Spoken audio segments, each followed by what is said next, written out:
looking at Jodaly and Drew, I feel okay. They've both told me that they would take me, but you never know in this game. If they don't, I'm gonna be so pissed.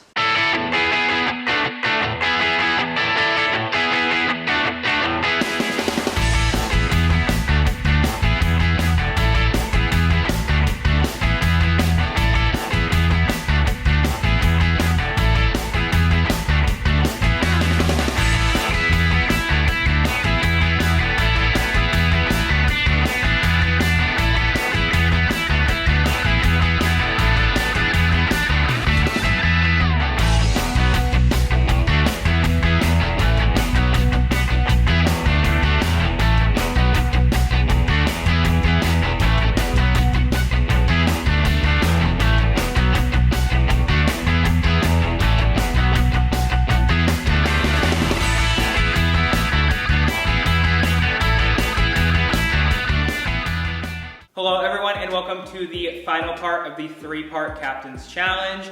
This challenge is called Remember Me, and here's how it works.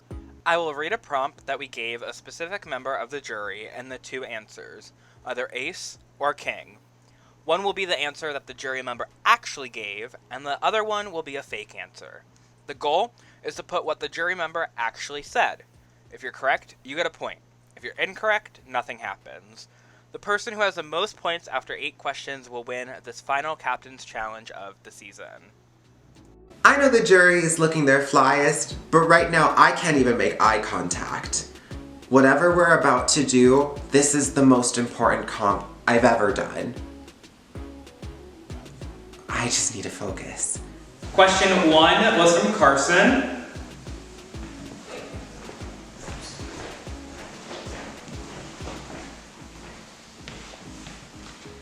The most exciting moment in the game was ace, finding a steal vote 5 minutes before going to elimination, or king, ripping up my power in front of everyone. When you think you have it, hold it up to your chest, or when you have it, hold it up to your chest. All right, go ahead, reveal. Alright, my answer was ripping up my power in front of everyone. Meaning the correct answer was king. Neither of you got it correct. I need to win this competition so I can make that decision on who sits next to me. Question 2 was from Wesley.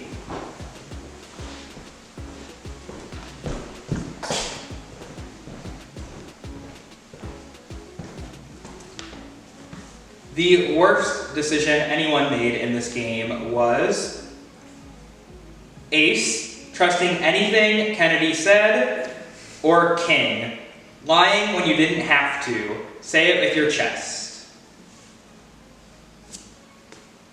All right, go ahead and reveal. The correct answer was Lying when you didn't have to. Say it with your chest. which means the correct answer was king. You both got a point. Stay focused. We can do this. Please. Question 3 was from Marvin.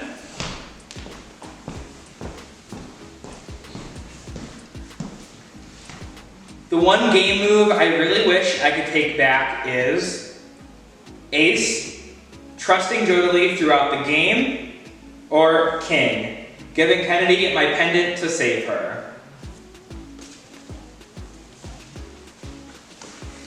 All right, go ahead and reveal. The correct answer was trusting Jodaly throughout the game. Meaning the correct answer is ace. You both get it correct. I know these people better than anyone. This I can do. Question 4 is from Thomas.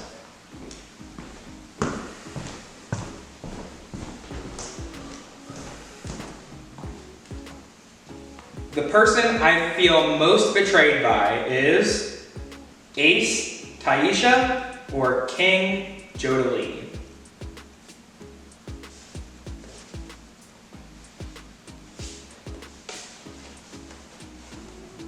Go ahead and reveal. The correct answer was Taisha.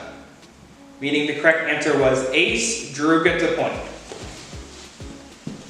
Fuck yes. I'm ahead right now. Just keep up this momentum and you will be in the end, Drew. It is currently 3 points for Drew and 2 points for Jodaly going into question number 5, which is from Zoe.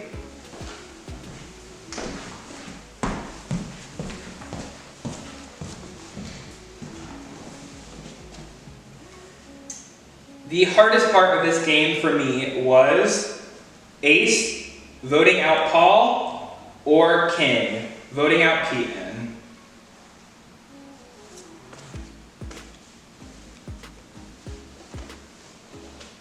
All right, go ahead and reveal.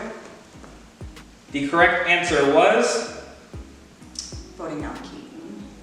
which makes the correct answer King. You both got a point. Don't cry. We can do this. You know these people. Question 6 is from Kennedy.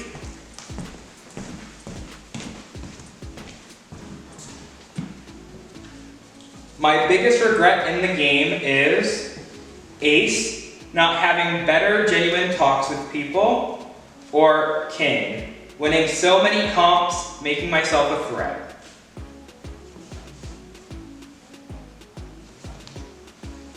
All right, go ahead and reveal.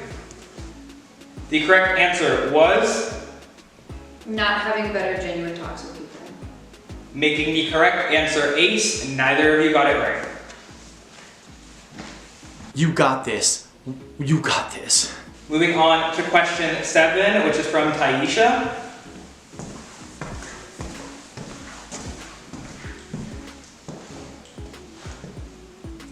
My favorite moment in the game was Ace winning target acquired, or King drinking wine night 1.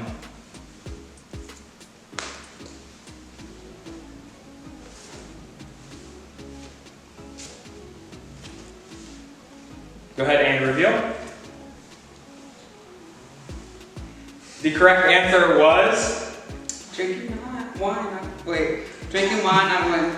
making the correct answer King. Drew gets a point. And with that, there is no way Jodaly can come back. Congratulations, Drew. You are the final captain of the season.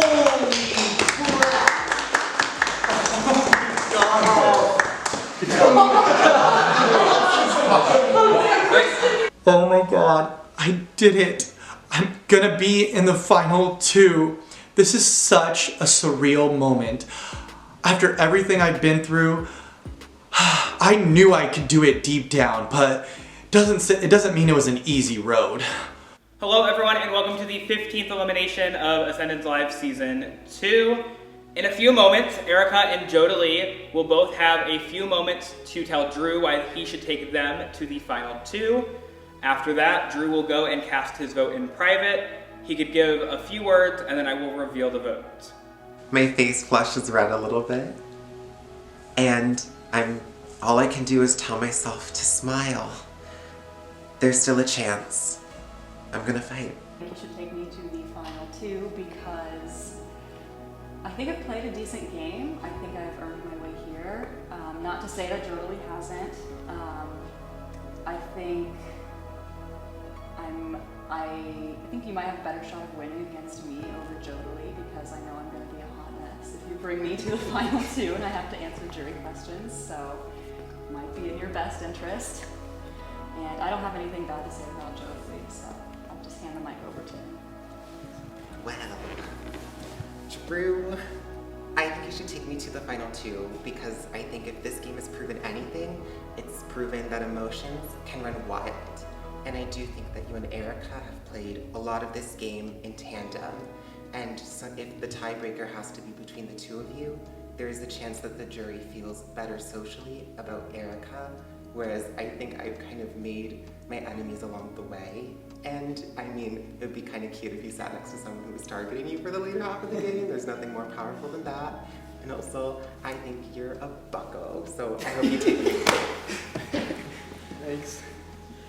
Jodaly's making some good points, and maybe Jodaly is the better option for him to take. I'm starting to get nervous. All right, I have the vote. Before I reveal the vote, Drew could give his reason why he cast this vote, but please do not reveal who you voted for. My heart is telling me that Eric and I can do this. We can sit in the final 2 together and plead our cases. But my head is telling me, Drew, look at the big picture. Is Jodaly a better option to bring to the final 2 because he's lied to so many people? So, I love you both so much. You both have fought super hard to get here. You both have definitely helped my game a ton this season. And I love you so much to the both of you. And I'm going to, my decision was based on the fact that I made a deal with someone in the final 4 that if we got to the final 3, I would take him to the final 2, and I am going to be honoring that.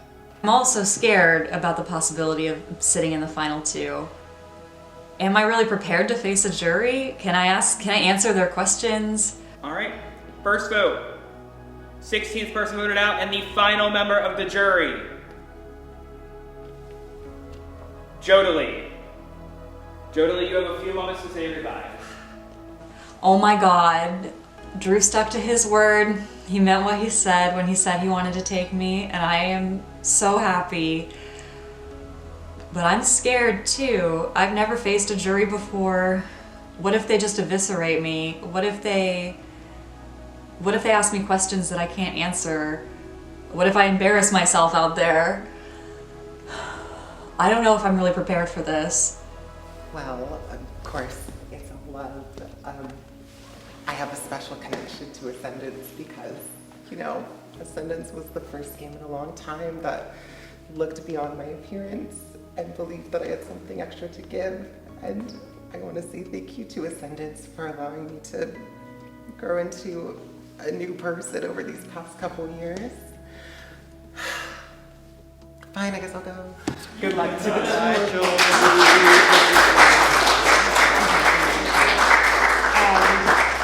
In the end, I have to eliminate Jodaly. I promised Erica final 2, and I can't go back on that. As much as I think I'm gonna have an easier shot against Jodaly, I can't go do that to Erica. So, I'm sorry, Jodaly. Love always, but no matter how hard you try to make it different, the Hall of Fame will always have 2 L's. Good luck.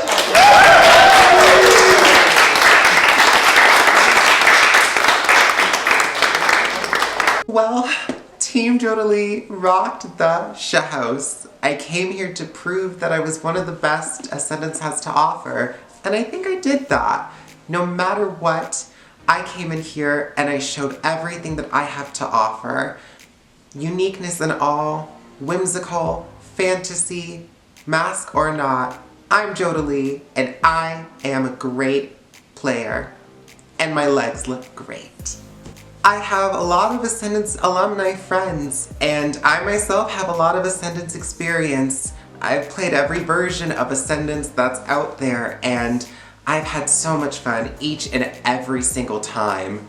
I've proven maybe not the best at comps, but when it comes to social, I mean, come on, just look at me. I tried my best, I gave it my all, and when they have Ascendance in space, I'll be there too. I'm so happy that it's Drew here in the final 2 because we do have a friendship, and I know as nervous as I'm gonna be, at least I'm sitting next to Drew and he's my friend and we can support each other through this. Congratulations on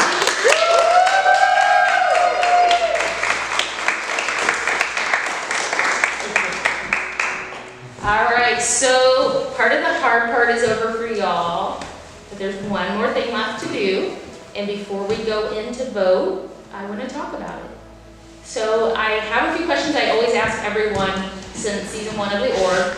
So I would love to just hear your thoughts, be open and honest, let everybody know, and share those things that maybe only you know, that the rest of the jury doesn't know. The final 2 only has a short amount of time to tell their story to you. So whether you're rooting for or against someone or just really want the best winner for the season, sharing that information here will help both of them a lot because they can only tell you so much in that short amount of time. So first of all, my first question is anyone sitting here they believe as a direct result of Drew? Raise your hand. Well, me. Yeah. Okay. Does anyone feel they're here as a direct result of Erica? Okay, it's pretty split. What did Drew do well that got him to where he is? You don't raise your hand.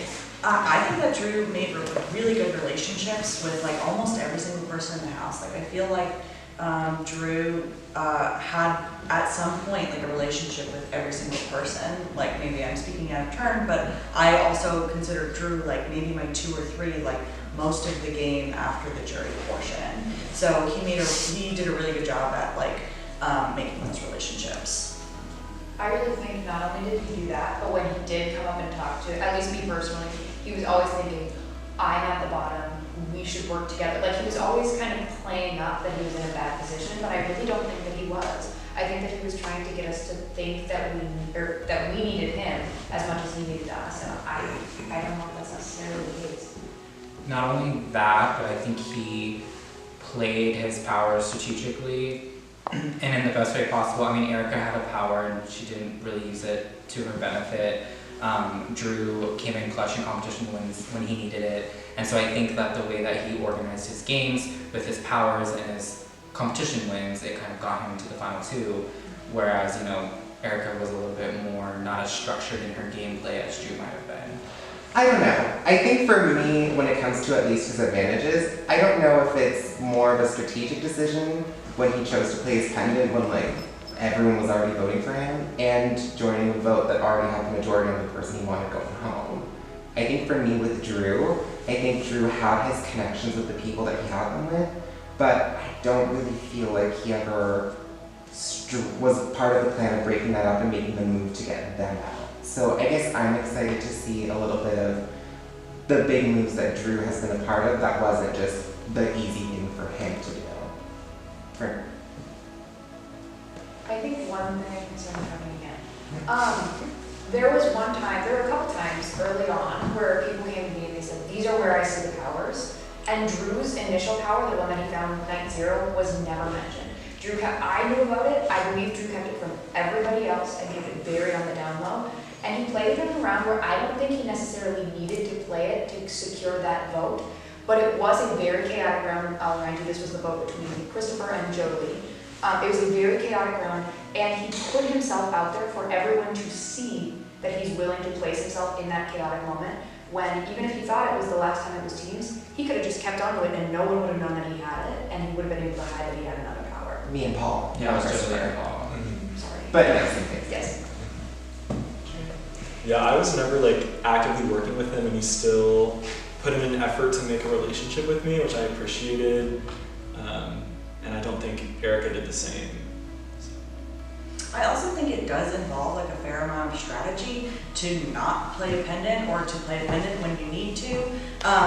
And it does involve like an amount of forethought and strategy to decide when you're going to tell people about it, if you're going to tell people. I don't think that any single one of us knew about his pendant that he found round 3. Not one person. Where in certain scenarios it might have benefited him to tell people, or like he knew that despite all these good relationships that he had, that it did not benefit him to tell a single soul. Like we knew about the one that he found during that one challenge in the pool, but ultimately like he told us that to get the vote off of him. I'm not positive on what happened that round, but I don't think that I was the vote initially. I think that the votes were on Drew, and when he said, honestly, I have the pendant, the vote flipped to me. So that in itself is a really strategic move, and then to not play it even though he said that he was going to is brilliant. To continue speaking on Drew's behalf, I actually have hosted Drew in org before, the org that I host with the other 2 counterparts in the org community, and I can honestly say that the same gameplay style that he has played in that org where he's making social bonds, making sure he's good with everybody, he did it here, and while he got 8th place in the org, he's in the top 2 here. So it's something that is. Okay, and on the other side, what did Erica do that was great to get her to the end of this game? I think one thing that was really good for Erica was very obviously tied to Melissa, and Melissa was not necessarily a house target, but was talked about a bit, and people knew that they kind of needed to separate, and even though Erica owned the fact that they were close, Erica was able to navigate that after Melissa went and was able to get herself here. I do also think that Erica played this game with a lot of fluidity. She might have been in alliances, but she was able to move between alliances really fluidly and not get herself in trouble during those times where she was kind of flip-flopping back and forth. That being said, I don't know how strong her relationships were with anybody. I mean, me and Erica had a very strong relationship. I will say, with the whole her being close to Melissa, I think her strong point in that whenever Melissa's name came up, I was ready to go to bat and say, let's save Melissa. And when I talked to Erica one-on-one, she's like, no, I don't think that's a good idea. Like, I think for our game going forward, Melissa has to go. And that shocked me. At the same time, that's what she wanted to do for her game. And I think that was a strong point in her game, because had she not done that, if Melissa was safe, people would have gone for Erica because they knew that they were close. Yeah, and I think the round that Melissa left, a group of 6 kind of like said they were going to work together, and Erica was part of that 6. So I don't think that that alliance was technically super strong, but in a weird way we kind of protected each other as long as we could. So Erica kind of had, 5 other people having her back, plus the additional maybe other alliances that she created outside of that 6 that, maybe she didn't really put out in the open. So I agree, she kind of played with some fluidity. And so I kind of want her to be able to explain to us that that fluidity was intentional, because I think that would really heighten her game, rather than just saying, oh, Erica was just a number for that vote because we needed another number. But if she said I intentionally played that way, I think I would have more respect for that type of fluidity. Literally same thing, because I literally, the people that I knew her to be working with, like especially within that 6, which I mean was Taisha, me, Zoe, Thomas, Drew, Chris. No. Erica. Her too. I mean, even just amongst that 6, there were times where like she would come up to me and say, it's Zoe, and I literally wouldn't believe it because it came so out of the blue. But I think when it came down to it, when it was time to make a move that she wanted to do, she absolutely did it. But it's just hard to kind of balance that with the person who's so emotional and not really able to win as many challenges. So that's what we're looking for. #intention. Right.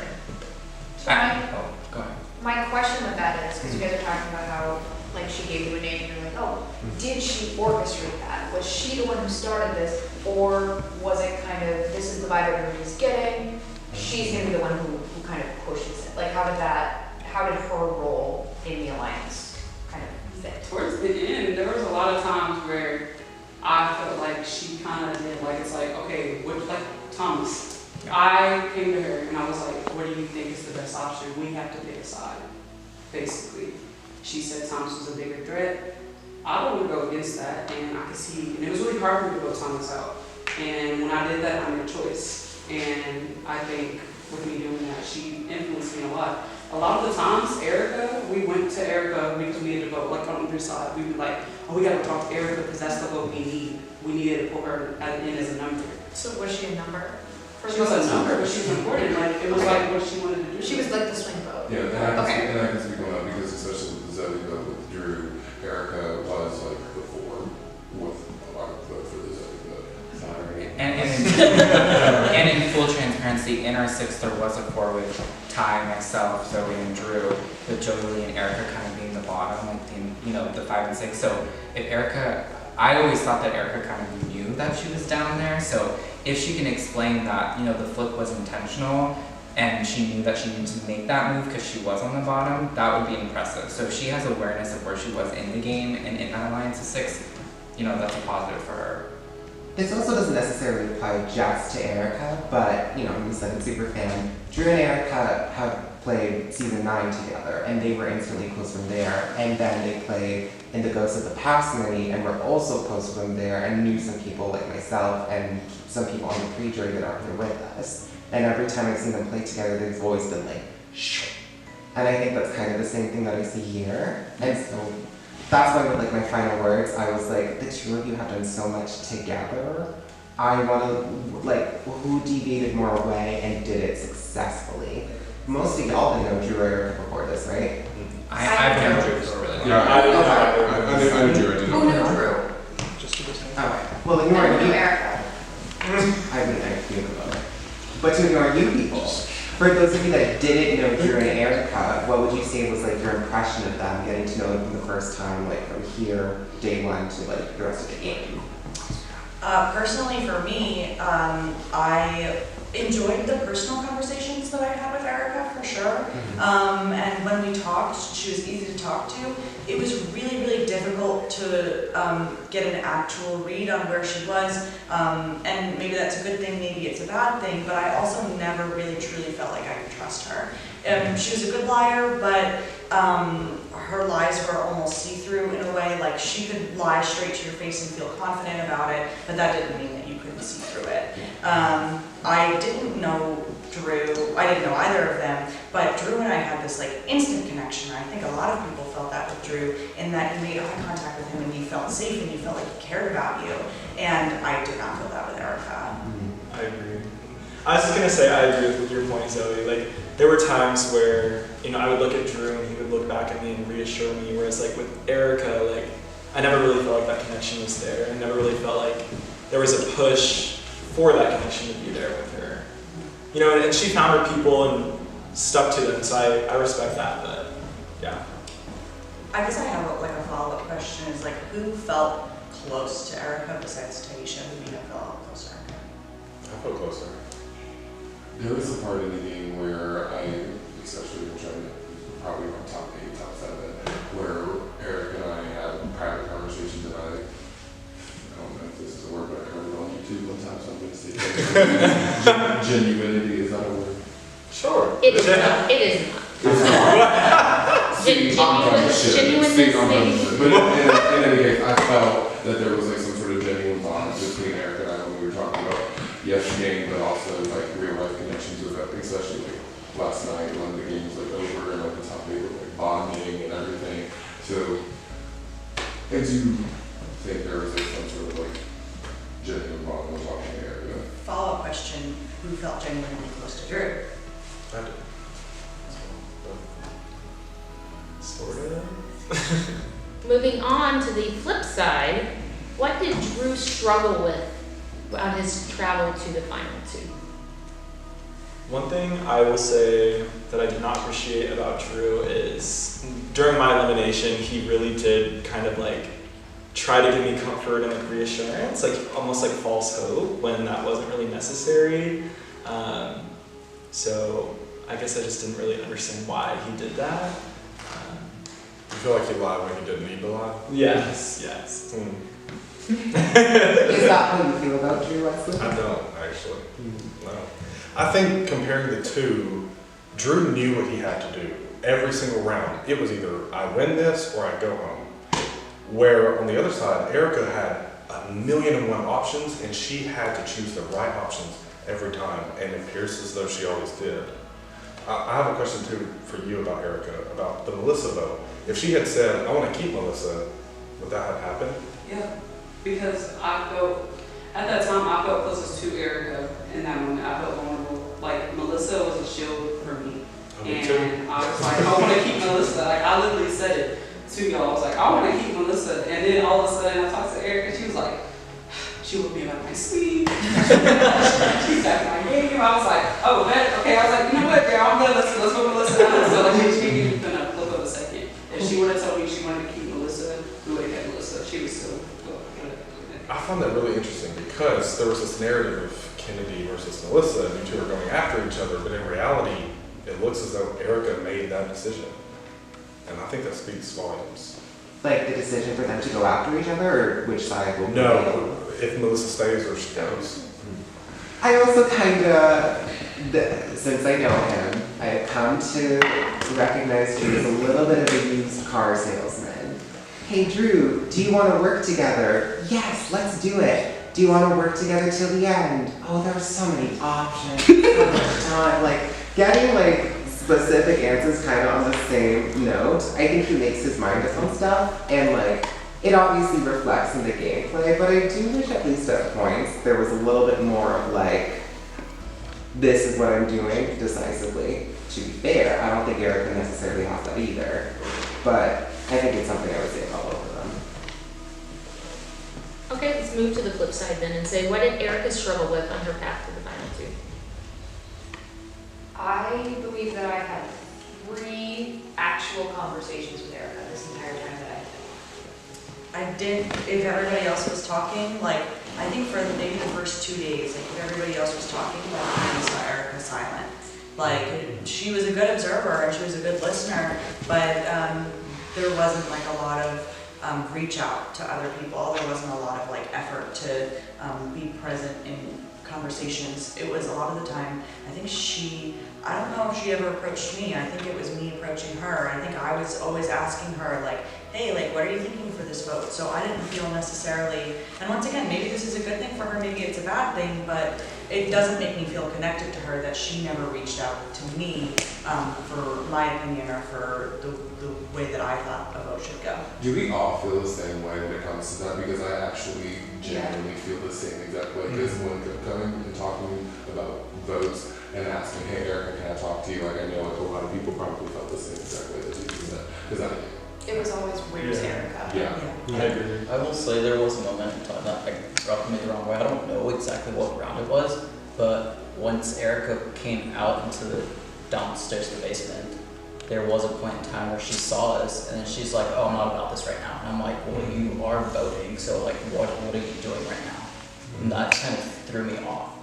And I think I can also speak on Erica's behalf when it says like when her mind was made up, and she really didn't want to like, she had to converse, she wanted to converse, but like she's like, hey, like I'm feeling like more to this person, and like it's just what she kind of like set her mind to. And there was no like, you know what I'm trying to say. This might sound very selfish, but I feel like I know what part I played in every single one of your journeys in this game, including Drew. I have no idea how I affected Erica's game besides the fact that I was in a 6-person alliance with her. I don't know how she utilized me. I don't know how I helped her or how I hurt her. And so I just think that because I don't know like what presence I was in her game at all. And so it's just hard for me to sit here and say, I don't know how I influenced you to the final 2. I have no idea your path there. And so it's really hard for me to see her full game because I don't know how involved I was in it. I think that's a really good term, like the utilization. I think a lot of people utilized Erica, and Erica didn't make an effort to utilize other people. If she was told the 2 options or the 3 options, however many it was, and she made her decision, and that's all well and good, but I don't think that she, like you said, utilized the alliances that she had in a way necessarily that fully could have benefited her. I will say, one thing I respect about her game was that I do think it was more under the radar, and I think just to kind of counter that point, like I think her under the radar gameplay is part of why she got to final 2. Like I think that was in a way kind of her path because she surrounded herself by people that were more threatening, and they're all on the jury, except for Drew maybe. But yeah. I have a question about Erica. Do you think she wanted to come across that way on purpose so that she didn't come across as a threat? Or is that just her personality? Or is it just her personality? I just think that's her personality. I don't think it was intentional. I think that because she came up to me and was like, I wish we talked more. Like that was a very consistent thing between two of us. We wish we talked more. We wish we had connected better. We didn't have game conversations. And that seems like that's how a lot of us are feeling. I don't think you can intentionally not really talk to anybody. I think, yes, you have the alliance, but I believe she was really only closest with you. I mean, I wouldn't say that exactly because, I mean, she was getting her information from people. Like, when we were doing our little calls and everything, everybody was running around the house, people were grabbing Erica left and right, giving her information. She could bring her back to me. So I wouldn't say because she was giving me information that people weren't giving to me. So, I mean, obviously there was somewhere someone trusted her, or close enough to her. She was getting info from somewhere. you didn't talk very much, so I don't know her very well. Yeah, I felt a good connection with her. I don't know if y'all know this or not, but I was in a couple of votes this game. Really? One or two. But she was also in quite a few votes, and I felt like I could always look at her and trust her. And we would always scurry off into a room and talk about what we would do. That we loved that. She loved it. We were in and out of that thing, yeah. But I don't know. I talked to her a lot. I felt like I could trust her. I felt an emotional connection with her, actually. I'm not surprised at the way y'all feel, but I do feel differently. So that leads me to my next common question, which is, what do you need to hear or see or experience during this finale for Drew to earn your vote? I think Erica had to fight from the very beginning and play the game from the very beginning, and I think she had to turn it on day one when she was the team captain.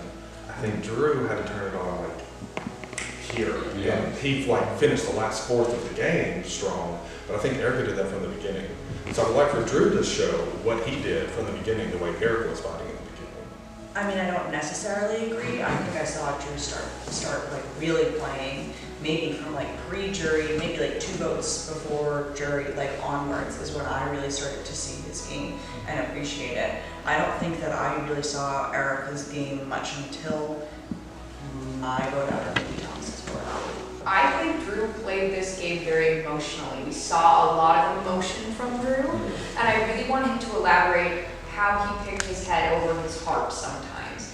If strategy was such a big thing for Drew to get into where he is, what were some of those hard moments? You know, I know he cried, I think, a few times because it was hard to see people go, but if he can say, I cut people that I knew that I loved, but I needed to get me here, I would really respect that. But I also think he started crying when it was like top 6. Well, For what it's worth, I think Erica was also very emotional as well. Because sure. there was a moment, well, I don't know all experiences, but there was a moment in the top 4 right before we went to the challenge where we got the challenge read and we look over and Erica's crying and it's bad. And the 3 of us are like, what's going on? And Erica says, I don't know if I'm ever going to get to the final 2 and not be just dragged because I feel like everyone else here has played such a stronger game.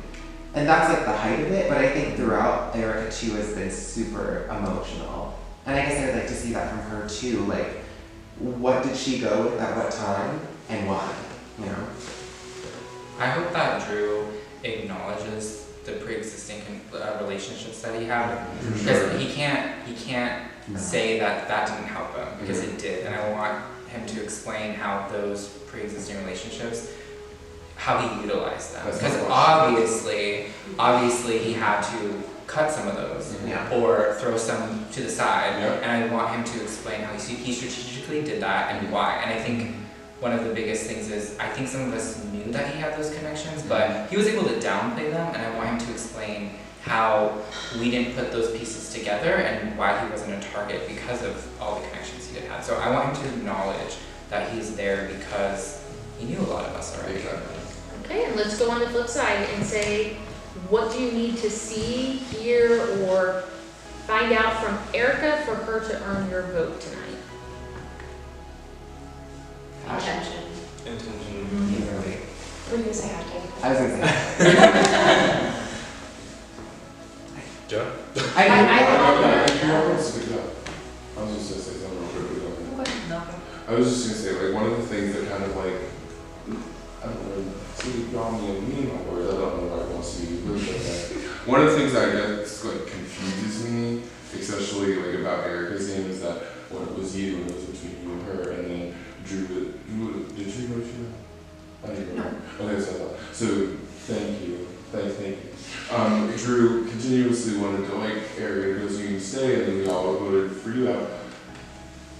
But I think the game with Erica confuses you because after that, she goes straight back to Drew and is like, oh, let's just like make this work and everything, even though like Drew wanted you going. So, I mean, I do think that that's also an asset in a way to be able to recover and not hold grudges.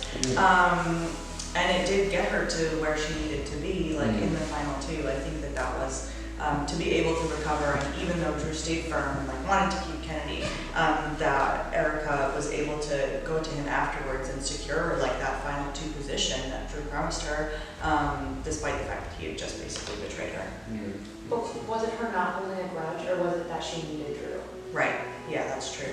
Like, it would have been an awful move to hold a grudge in that situation. So the fact that she did do the right thing, I think that, like, you know, to not do that in that scenario is messy. I can't say it's a great move because it's kind of the only move. Yeah, I just want her to lay out her game. I think from you know, final 8 to the end, if she sits there and says I played the middle, because that's what she did, she bounced between the 2 sides of the house. If she can say she did that intentionally and that she maintained the ability to be flexible, I think I'd be a lot more open to voting for her to win. Okay, and my last question is, every jury is different and it usually takes on a personality. So how does this jury weigh out the physical, the social, and the strategic game? I mean, this is a social game. This is, this is Ascendance. This is elevate your social game.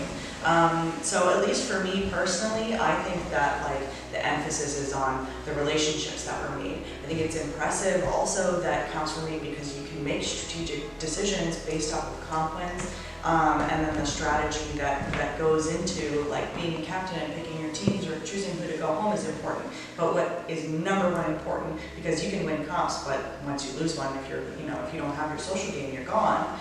So what I believe is what I believe personally is most important is the social game here. I agree. I think that I want them to explain when they were able to turn on all 3 when it mattered most, right? Like, if you're gonna win a comp when you need to win a comp, or you're gonna be social when you need to be social, or strategic when you need to be strategic. So I look at it as you need all 3 and you need to explain to me, when you needed to move one ahead of the other, when you needed to do it most. And so I think that's, to my point of, you have to be able to outline, your game of when, like, I didn't win this comp, so I had to turn up my strategic ability and my social ability here and show us when and why you did that. All right, so the big moment is here. The final 2 will be joining us soon. I just ask you guys to be attentive, ask questions, press to get those questions you have answered, and then vote for who you think will best represent your season. Because every time people think of season 2, this is who they're going to think of. All right, we will see you soon. Welcome to the finale!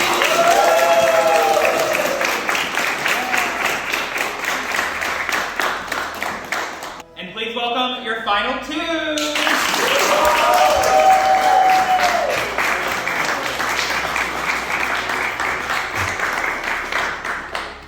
All right, so here's how this is going to work. Drew, as the final captain, gets to choose the order that they give opening and closing speeches. So whoever opens with their speeches will get to be the final person closing. Drew, who do you choose to do their opening speech first? Once again, I'll let the ladies go first. Thank you, Drew. Appreciate it. Okay, hi jury. It's good to see you all. I'll probably just keep this short. First, I want to thank you all. I couldn't be sitting here in the final 2 without help from a lot of you, damn near all of you. So thank you. As much as Ascendance Live is an individual game, you cannot get far in this game without help from friends and allies. So many of you were friends and allies to me in this game, and I really appreciate it. I also do want to apologize because I know I haven't been 100% honest this entire game. There were times that I had to lie, and if I have hurt you in that process, please let me know. Feel free to ask me about it. I'm happy to clarify any questions. I know my game hasn't been perfect. I'm still learning. I joined the org community during the pandemic, so I've only had a handful under my belt. So I'm very much still learning how strategy works, how socializing works, how to run, things like that. So I know I've made some blunders, but I'm happy to explain anything I can and help you make the most informed decision that you all can. So thank you.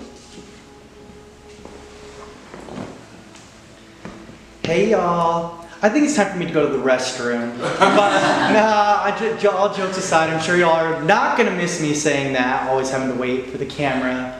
But first and foremost, I wanna thank each and every one of you for this weekend and playing such an amazing game. And I couldn't have got here without you all. So I first wanna thank you all for that. Coming into this game, I knew how I played, and I knew it wasn't a winning game. So I knew I had to change up my strategy in order to win. There was two things I wanted to accomplish coming in. The first one is I wanted to lay low. Not too low that I would be an easy vote off, but low enough that I was still known to y'all and willing to work with me and not put myself as a huge target. And I also wanted to be able to have strong bonds with all of you, not just in the game, but on a personal level. Because at the end of the day, we all are human and we're here to have fun and play a game. And I feel like if you are able to have a personal bond with someone, you're more than likely willing to work with them.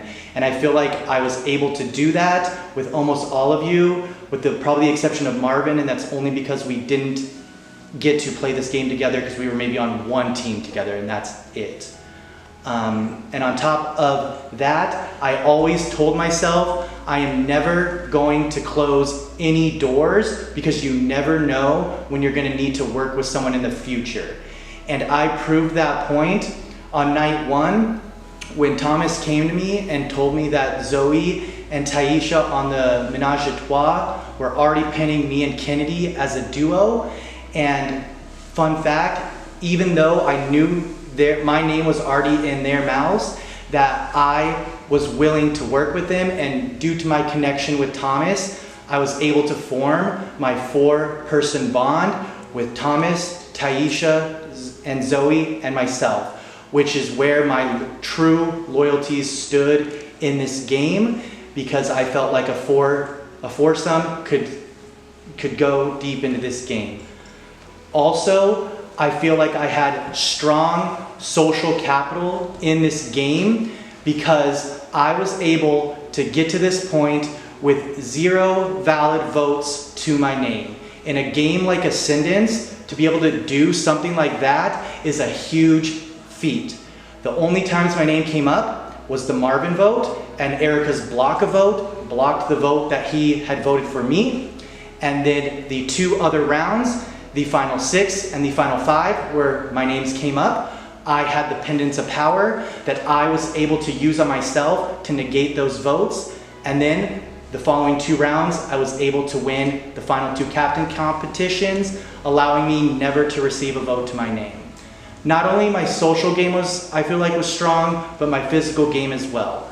I was able to win 7, 8 if you include the co-captain that I got from Kennedy, of the 15 competitions, thus winning at over 50% of challenges in this game as well. Being on a winning team is sometimes hard because you can't go to a vote to prove your bonds. So for me to get here by still winning that many challenges and not doing what I needed to do then allowed me to be sitting here in front of all of you all. And under different circumstances, each and every single one of you could be in this spot, and y'all do deserve it. So I am definitely looking forward to any questions you have. I feel like coming in, I wanted to make sure I didn't promise anything that I could not keep. I may have not fully 100% done that because it is a game, but I feel like I am willing and able to answer any questions that you all may have to sway your vote in my way. So that's all I have. Thank you, jury. One by one, each juror will get to ask questions to the finalists. Up first, we have Person. Hello, final two. You look lovely. I'm so proud of both of you, and I respect both of your games so much. One of the words that the jury is focusing on is intention. So I would like to ask you guys, how much of your game was intentional and planned? Did you guys kind of orchestrate or go with the flow and respond? So either of you can start first. You can go first. Okay. So I can admit, not my entirety of the game was being the one in charge, which I opened in my statement. I did go with the flow because I didn't want to be perceived as that huge threat. That didn't mean I was not in the know. Every vote pre-jury I knew about, with the exception of Chris, because I was stuck in the closet for 20 minutes with that pendant and I had no idea what y'all were doing. So I feel like I was still in the know and I went with the flow, and especially when my alliance started getting picked off, Thomas, Zoe, Kennedy, I had to go with the flow because I was in no position to be making decisions and put even a bigger target on my back. So I was in the know, but majority of the game I was going with the flow because that's the strategy I wanted to take. I kind of echo a little bit of what Drew said. I can't claim that my entire game was planned from start to finish. I knew every step I would make along the way. Most of my game was played round by round, trying to survive round by round, maybe thinking ahead one round. I certainly wasn't thinking ahead to a final two situation, but I do think where my intentions were the people I chose to align with and when I chose to align with them. There were some tough decisions that I had to make along the way. This was pre-jury, but especially the Melissa vote. That was really hard for me because we did have a bond and we were an alliance. But it was not meaningless for me to flip on her in that moment. I had to save my game. So there were intentional moments that I made. Was it perfect? No. But I think round by round I was able to see a way forward and survive. Sometimes by the seat of my pants, but I think I showed some intention along the way. I know that wasn't as professional as Drew's answer, but. Thank you. All right, up next we have Wesley. I have no clue who I'm voting for, so bring it in your answers. My question is the same for both of you. Who was your biggest threat and what did you do about it? Whoever wants to go first. Okay. I know right away my biggest threat was Taisha. The only, I think, leg I have to stand on in this game is my social game. I don't have a genius strategic mind. I cannot do physical comps. I have to rely on my social skills, and Taisha has me so far beat in that category, and she's a better strategist, and she's not bad at comps either. So, I mean, if we're comparing each other, I mean, you know, I feel like Taisha was my biggest competition, and the way I responded to that was keeping Taisha as close as I could and trying to work with her as long as possible, because as much as she was a threat, she was also an asset to me because of her strategic mind and the way she's able to think about things so quickly. I knew that that was someone that could really be an asset to my game, even if it was risky, moving all the way toward Final Four. Like, that was a risk I was willing to take to keep her closer and to not be enemies and to actually have someone who could help me like learn strategy along the way. So that would be my answer. So I think my biggest threat was Kennedy, and that's because she was a dominated force in challenges, and the way that I was able to navigate that and get her out is, even though I kept her close most of the game and I was getting info from her and I was giving her info, I had that second pendant of power that I could have gave to her to save her in the final six, but I chose to save it for myself, obviously, because I knew that if she got anywhere near that final 2, that she was sweeping this jury. So me keeping that pendant and for myself and sending her home is how I got out my biggest threat. Thank you. Up next we have Marvin. Hello, so I'm also conflicted as to who I'm voting because I did not really have much of a connection with either of you, which you both have stated. But one thing I did want to know was, what was that one move that made you stand out that you solely did yourself? I can Yeah, sure. Okay, so I think there was 2, but I will give you 1 because that is what you asked for. But a move that I did myself is I chose to drop during the waterfall competition when it was down to me and Kennedy. I knew I could have held longer in that, but she had promised me co-captain, and by me dropping, it allowed her to get more blood on her hands and make her a bigger target, and let me allow my social bonds not to be put at risk by having to pick a co-captain and making those I didn't pick upset at me. This was probably the question I was dreading the most because, to be completely honest, when I look at my game, I'm not like Drew where I have 2 big moves. I think I look at my game and honestly, I think I have 0 big moves. I think my game was a series of smaller moves, and I know that might be a weakness to the jury, and that's completely fair. I still have a lot of growth and a lot of learning left to do, so if that's a penalty to me, I understand. But I do think I made some good decisions. I think the choice to stick with Jodaly, HGC, and Taisha in the final 5 or 6, I'm sorry, I'm a little frazzled, but I think the choice to stay rock solid with them was what ultimately got me from the mid-game to here at the finale. So it wasn't so much a move. I didn't pull out a power. The only power I had was played in private, and it turned out was not necessary anyway. So again, not perfect, but I do think I made some good smaller moves, and probably the best decision I made was this 4 that we voted in lockstep together. Thank you.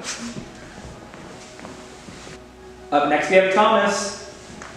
Hello, congratulations to the 2 of you. I worked, closely with both of you in different ways in different parts of this game. I only have a question for Erica. After the Melissa vote, or during the Melissa vote, you were kind of brought into a 6-person alliance with Drew, myself, Zoe, Ty, and Jodaly.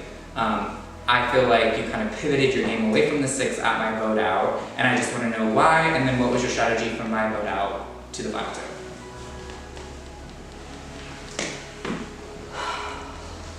Well, I did know, oh my God, I'm sorry. Okay, so this is really hard. Okay, so Thomas, when you were voted out, I felt like it was a moment where you were someone that I had connected with the least out of everyone, and I was the least certain that I could have your number moving forward.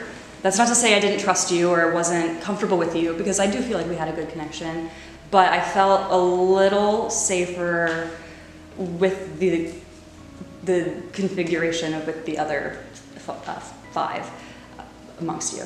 And then pivoting away, pivoting after that, I'm sorry,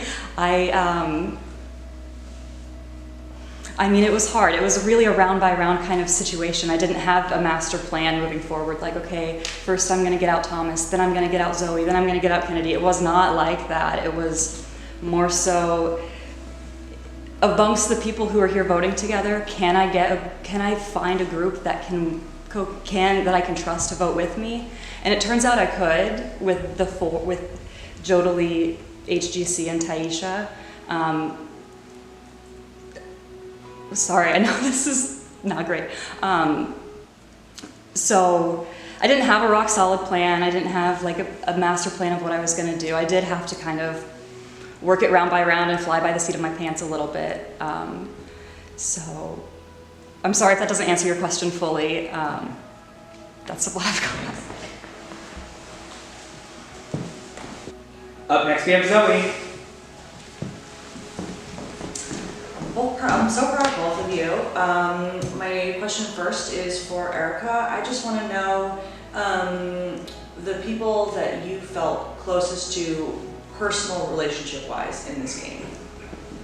Personal relationship, like, or not strategy, just personal, or like? If it's a combination of both, then that's fine. Well, my closest friend coming into this game was Drew, but I knew we could not work in lockstep together because we would be painted as a duo. So we didn't. He had his own alliance that I really was not a part of, which you, Kennedy, Taisha was a part of that, I think. So we had to kind of work against each other sometimes on votes, so that was tricky. Strategically, I think the closest person I played with was Taisha, who I know was playing closely strategically with everyone, but I do feel like Taisha was pretty honest with me and helped me along the way a lot because she's a genius and I really needed her help in that sense. So I do feel like I had good connections with a lot of people. Like, I even connected, I feel like, on a really good personal level with HGC. And I felt like I could trust him. I could trust him at his word. I know you and I never really got the chance to fully work together, but it was fun when we could come together on certain rounds and work together when we could. We couldn't always have the same target because our allies were opposite each other sometimes. So I'm starting to forget what your question was, but the people you felt closest to. Yeah, I would say, and I never had like a final 2 or like a rock solid final 3 or anything like that. I never, not until what I keep saying, when I started voting in lockstep with Jodaly, HGC, and Taisha, that was really the only time I felt I had a solid voting block. And Drew, kind of dream scenario, you meet Thomas in the final 3, who do you bring with you? So honestly, I would probably have to bring Thomas because we got the all-star thing together. I'm not bringing that up again, but you played one hell of a game, and I think it would have been an uphill battle going against you because of how great socially you were, how much people loved you, and I think I could have spoken my game a little better against Thomas than you. Up next we have Kennedy. All right, well, congrats to the both of you. My question isn't actually a question. It's similar to something you see in words, but I'm going to need you both to close your eyes right now. I'm going to list each juror's name one by one, and I want you to raise your hand if you think you played a better game than them. Goodness gracious. All right. So I'll have you both close your eyes. All right, raise your hand if you think you played a better game than Carson. All right, Wesley. All right, Marvin. Thomas. Zoe. Myself, Kennedy. Taisha. Hot Girl Chris. Jodaly. All right, Drew, I want you to raise your hand if you think you played a better game than Erica. And Erica, I want you to raise your hand if you think you played a better game than Drew. All right, you can both open your eyes. If you would like to make any sort of statement on how you chose to answer, now's your time to do so. I would, because I didn't raise my hand for a single one of you. I genuinely, oh, I'm so sorry. I would, because I didn't raise my hand for any of you. I don't think I'm stronger, definitely not physically, probably not strategically. I don't think even socially. Everyone here was very well socially connected. I think a lot of Ascendance is luck, and I think being able to, I'm sorry, I do think winning team challenges when I could have been the one going home was a lucky experience that not everyone had. I think finding the right voting block, yeah, I'm sorry. I think finding the right voting block was a little bit of a lucky experience that not everybody had. Under different circumstances, any single one of you could be here. I can't confidently say, oh, I played a much better game than Carson. On what grounds? I don't know all of Carson's game. I don't know everything that he got up into. Same with Wesley, definitely same with Marvin. I don't know anything that you got up into. And so, no, and Drew, I mean, his game was so different from mine. It's like, I can't even compare. So I'm not saying I played a worse game. It's just hard to compare. I think everyone here was really talented on their own merits. And any one event could have flipped the script and I could be sitting there or there and it could be two totally different people here. So I wasn't trying to throw myself like under the bus by not raising my hand or like be ultra humble or anything, but because I think I played a decent game, but better than anyone here, I don't think so. I think I still deserve to be here, but I think anyone who makes it to final two deserves to be there. So that's my answer. So I know I raised my hand for a majority of you, and I'll try to go down the line and say a little bit about both reasoning on why. I said I played a better game than Carson, and again, I think better is relative because this game is all about perception. So this is from my perception and how I feel your games were. Because like Erica, I don't know everyone's game and what y'all did, but from my perception, I feel like I had better social bonds and was more physical than Carson. He was a trooper because we did force him to do a lot of running. Sorry about that, Carson. You did amazing at that, so great job. But that's why I think I played a better game than Carson.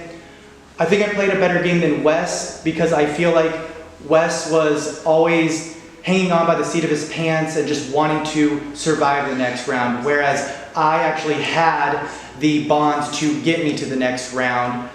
So that's why I think I had a better game than Wes. I think I had a better game than Marvin, not on the physical side at all, because he definitely was a huge social threat, physical threat, but I think my social game was slightly better than Marvin's because of all the bonds that I had. And even though I was right up there with Marvin, winning comps or being in the top, I wasn't looked at as a threat like Marvin was. I feel like I played a better game than Thomas because I feel like he had different people that he was close to, whereas I felt like I had a bond with almost everybody. So that's where I slightly edged Thomas out in that field. I did not raise my hand for Zoe because, like I said earlier, I think she played a phenomenal game, and I think it would have been a very hard battle against Zoe because of her social bonds and just her likability. And I did not raise my hand for Kennedy because I feel like you were a powerhouse in this game. You were physically fit. You still had bonds with people even if people wanted to get you out. You had those connections. So I feel like you were able to do those slightly better than I did. And I feel like I was better than Taisha because I feel like my physical aspect of it was better. Her social game was impeccable, and that's the reason why I sent her home with my 1 vote at Final 5, because I knew I could not beat her in the Final 2. So that is why I did slightly better. I think I did slightly better because I was more well-rounded. And I feel like with Hot Girl Chris, we are I think we're like super even, but I think I slightly outbeat him because I do think I did have more social bonds and capital than Hot Girl Chris. And I think I did a better game than Jodaly because I feel like Jodaly was just constantly was telling people one thing and then doing something different, whereas I tried to stay on the path of when I told you I was going to vote a name, I was going to vote that name. So that is why the reasonings I had for all of y'all. Thank you. Up next, we have Taisha. Hi, y'all. Lovely tonight. My first question is from Erica. I want you to explain to me what your best part of your game was. Like, what was the best part of your game? Okay. I think the best part of my game would be social. I think I was able to connect pretty well with a lot of you, and there were certain people that I did isolate myself from a little bit, like Marvin. I know we didn't really connect a whole lot, and same with Carson, we connected a little bit, but again, not a whole lot. And I wish I had connected a little bit more with Thomas and Kennedy, and even, Zoe, because there was, it's a little bit lacking in those relationships. But I do think I was pretty smooth at figuring out who I needed help from and when, whether that was who I could hop into a voting block with, or who I maybe needed a little bit of advice from strategically, or who did I just need to lean on for emotional support, who needed to lean on me for emotional support. I think that aspect of my social game was my strong suit. There wasn't a particular move I can point to, but I hope you guys know what I'm talking about when I say this. I think my social game is what carried me to this point. Thank you. Thank you. All right, this one's for you, Drew. I was wondering, what made you decide to get rid of me during that final 5 over the others? That's a good question. So it kind of ties into what I said earlier. I chose to vote for you at the final 5 because I knew you were the biggest threat come to the jury, but I was thinking ahead to the final 4. Who would Erica more likely willing to go to a tie for me for? And I did not think she would risk her game to tie the vote if I kept you in over Jodaly. I felt like if I had lost and it was between me, Hot Girl Chris, Jodaly, and Erica would more likely force a tie in the final 2 with me versus Jodaly rather than me versus you. So that is why I voted for you. Thank you. You're welcome. Up next, we have Hot Girl Chris. Congrats to the both of you. You guys killed it. I know going into games like these like this part of the questioning, the jury questioning, is very, very difficult and very, very hard. And we are doing this for a reason. We want to see who represents Ascendance Live Season 2 to the benefit. And we don't mean any ill will or meanness or anything, but we just want to see who's representing the best of the season. What we talked about briefly from the jury question to both of you, I think it's probably, with my perspective, it's going to be leaning towards more Drew than Erica, but I want you both to answer this. We talked briefly going into, on the jury roundtable portioning, about pre-existing game connections and who all we knew going into it. We talked about it in the jury a little bit, but I want to know from your perspective who you may have known before going into the game. How did that benefit you? How did that hurt you? And when, in that moment of the game, when did you decide to take out that pre-existing inheritance? Okay, great question. So I will go through the cast just because that's... So I knew Ryan coming in, I knew Eric coming in, I knew Chris coming in, I knew Keaton coming in, I knew Thomas coming in, I knew Kennedy coming in, I knew you coming in, I knew Jodaly coming in, and I knew Erica coming in. So I knew already, I already had outside relationships that people would be like, wow, he has outside relationships, he's just gonna rely on that. I don't think I relied on those outside relationships. I was willing to go outside the box. My closest allies were 2 people that I did not know, and that was the group that I was the most loyal to, was with 2 people I didn't even know. So I was willing to cut personal ties when I needed to. I used them, I don't like using the word use because we're not pawns, we're not any of that kind of stuff. I worked with them until I didn't need them anymore, and I feel like, yes, because of some outside relationships, they may have been more willing to keep me in, but I feel like I had to fight hard to keep my social capital up with people I didn't know. I still didn't know Jake, I didn't know Melissa, I didn't know Paul, I didn't know Carson, I didn't know Wes, I didn't know Marvin, I didn't know Zoe. So I still had plenty of people I did not know, and I did not rely on my personal relationships to get here. I told myself coming in, make new bonds, don't rely on those, because the jury, if you get to there, will respect you more for working with people you did not work with outside this game, coming in and working with new people. So that's my answer to you. Okay, I guess I'll do the same thing, go down the cast of who I knew coming in. I knew Christopher, I knew Keaton, I knew of Melissa from like the Ascendance Alumni chat. I kind of knew who she was. I've seen Kennedy on Facebook. I watched Taisha play, but she didn't know who I was. I played one night of Ascendance Ghosts of the Past with Jodaly before I got voted out. And those were the people that I knew. And two of them I unfortunately had to say goodbye to in the pre-jury phase, which really gutted me, and I thought my game was tanked because now I was down to not having a lot of numbers, and I had to work really hard to form these bonds kind of quickly because these rounds moved so fast. There wasn't always time for socializing, and at the end of the day, we're so tired that, you know, there's that temptation to just go cling to the person and socialize with the person that you already know. So I did try to be a part of the group and make new connections with new people, and I think I did that. I think I did form bonds with really all of you, except for, I'm sorry, Marvin, but like we just weren't on the same side, like, and I did enjoy our like conversations that we had, but like I do think I was able to form enough bonds to make it round by round. And even like Kennedy, like we weren't really ever on this like quite the same side, but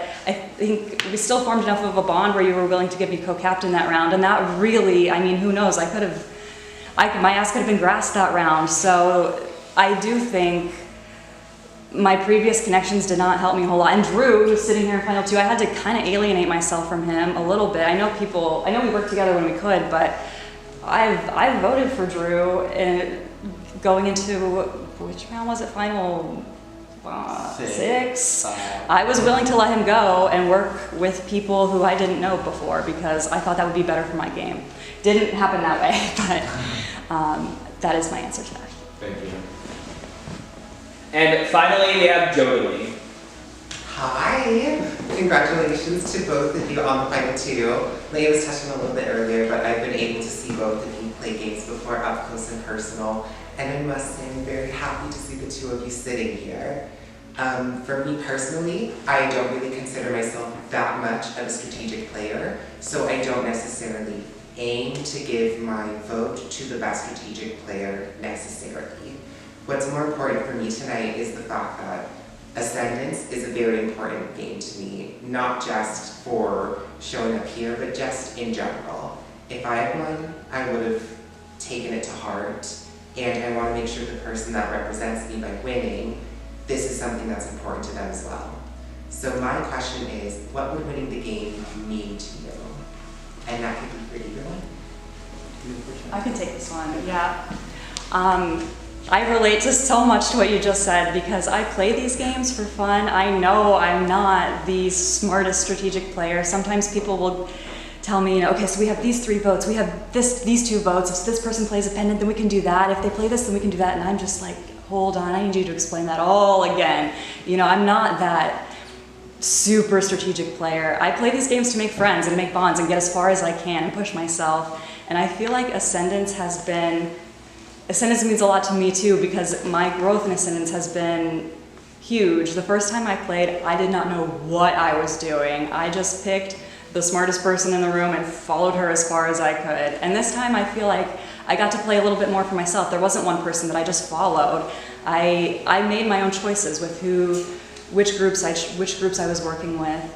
And when I played Ghosts of the Past, oh my God, did I flop, and I made a really stupid decision trying to target Keaton, and he got me out immediately. So I learned a lot from that experience too. Like, I learned how to strategize a little bit and how to kind of push your agenda, and Ascendance taught me that. And then being here, this live experience, it's my first live game, so the experience of learning how to interact face-to-face and build those connections and how to deal with the emotional aspect of voting people out face-to-face means a lot to me. So if I were to win this after not knowing what I was doing the first time I played online, flopping hard in the mini, but still learning, and then continuing that learning experience here and finally taking it all the way would mean a lot to me. And even if I don't win, the fact that I made it to Final 2 does mean a lot to me because I think it does show that growth that I've experienced in Ascendance. So thank you for the question.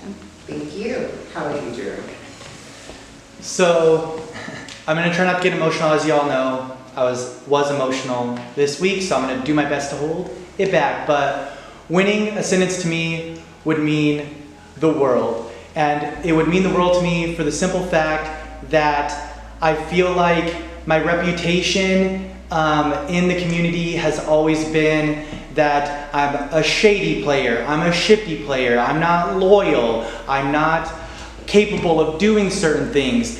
And having that past be held against me and not being able to grow and as a person and a game player was gonna be rough for me. But I feel like from my experience in season 7 and my experience in Ghosts of the Past, that I was able to fine-tune my game and show that you should not hold what happens to people in the past against them now, because it is a new game and you are willing to do, they're willing to do what they need to change their image and show they can be loyal. They can play a different game. I want to be able to show that I'm an all-rounder player and not just play one way. And I feel like I have been able to do that in this game with each and every one of you, and winning would be the icing on the top of the cake, not only proving that you can change your reputation, but proving to myself that I came in to win. I came in with the mindset to win.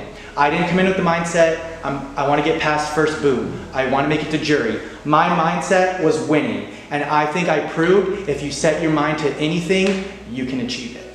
Thank you. Thank you.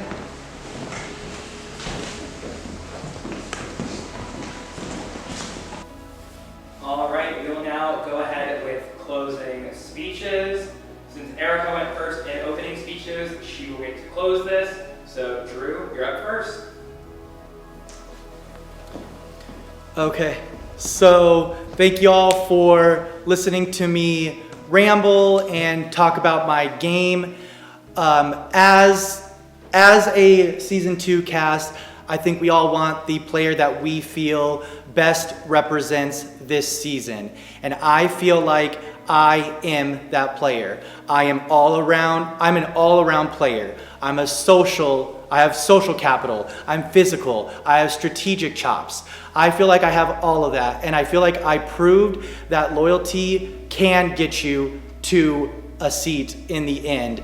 I proved that by, even though I didn't need to go, I played a power to protect Taisha, Thomas, Zoe, potentially, if they couldn't pull in Wes during that vote. I was willing to use that vote to force a tie with them to vote for Paul that round, because I needed my allies in this game, and all you have in this game is your word, and I feel like I represent this season as a whole. We all try to do it. We all try to be that social player. We all try to be that physical player.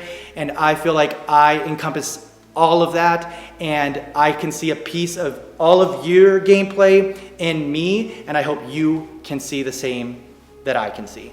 So thank you all. I'm really proud to have made it this far. I had to push myself really hard to not give up on myself, and I know none of you gave up either, so I hope that I made you proud, and I hope that you see a winner in me. If you see a winner in Drew, I respect his game and I respect your decision. I hope I've given you everything you need to make your informed decision, and I respect it either way. Thank you.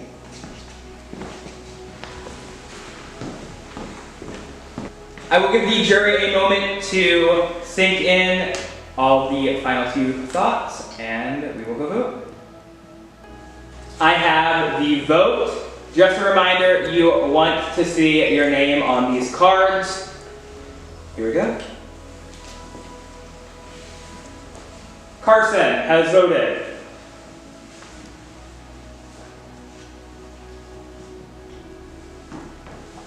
For Drew to win.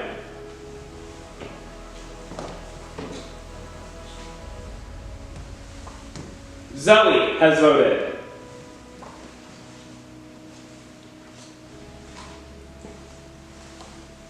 for Drew to win. That is 2 votes Drew.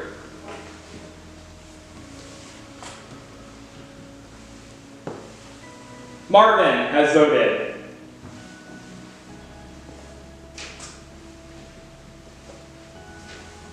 Erica to win. That is 2 votes Drew, 1 vote Erica.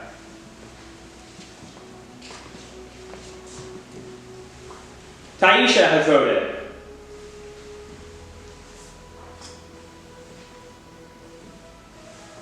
Drew to win.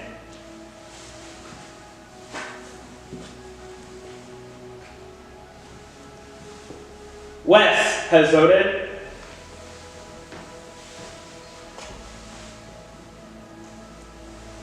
Drew to win. That is 4 votes Drew, 1 vote Erica, 4 votes left.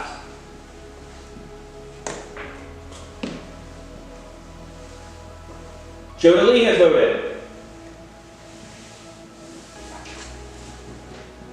For the winner of Ascendance Live Season 2, congratulations.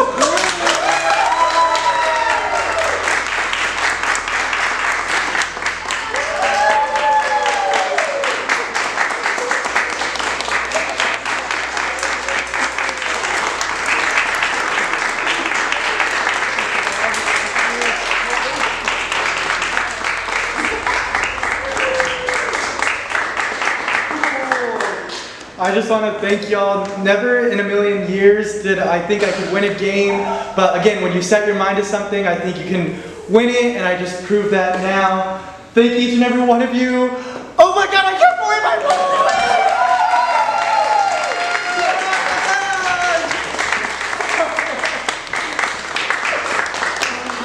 won! Oh my God, it's been such a wild ride. There were many times that I thought I couldn't do it, but I faced my fears, I tried my best, I tried something new. I did something I've never done before, which was make it to a final 2, and I'm really proud of myself. I only got 1 vote, but I think I showed a lot of growth, and I'm still really proud of myself. I feel like I grew a lot. I learned a lot about strategizing. I made some amazing friends. A live game is so different than an online game, in a good way. And I hope I get to come back one day and play Ascendance Live again. Oh my God, I just did it. This is just such a surreal experience.